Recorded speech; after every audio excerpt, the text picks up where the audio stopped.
uh, my perception about it, uh, it is due to the fact that last couple of years, with the last half decades, the impact is visible to the northern world. I'm talking the politics out of it. Okay.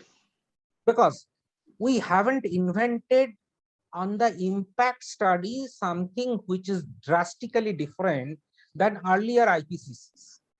So why the scientific community is talking so definite today when the impact is visible in their next door?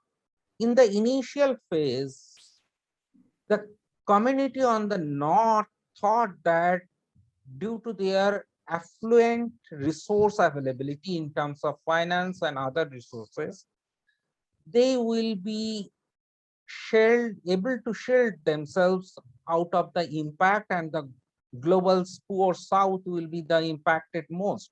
But now they have understood in last few years, we have seen the devastating impact of climate change, global warming impacting North America, impacting Europe, and probably they seems to be much more vulnerable than the South, because the South has the adaptation capacity inbuilt in their lifestyle, which the global North has lost with their affluence.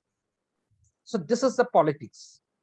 I don't think nothing has changed in last decade, which makes suddenly IPCC talk about with 100% proximity, 100% means with removing the uncertainties that it's due to human activity only. It was well known, only the political diversion of that was taking place because the framework was based on equity.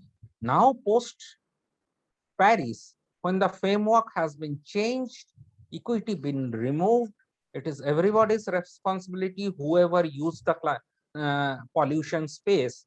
Maybe for India, we have used only 3% of the, or we are responsible for the 3% of the global greenhouse gas emission.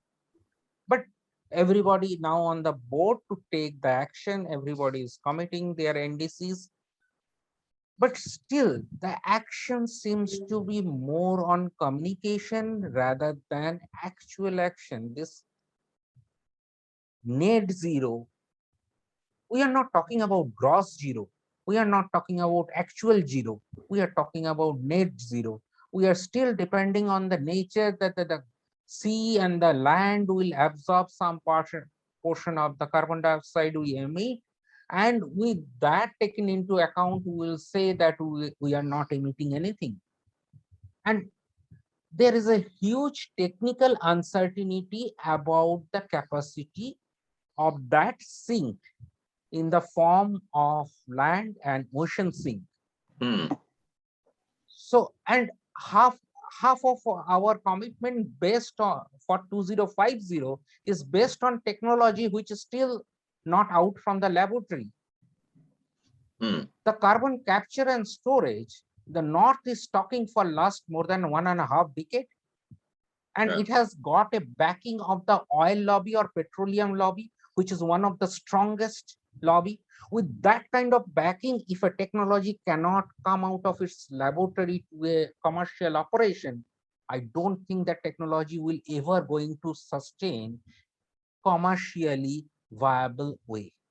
Okay.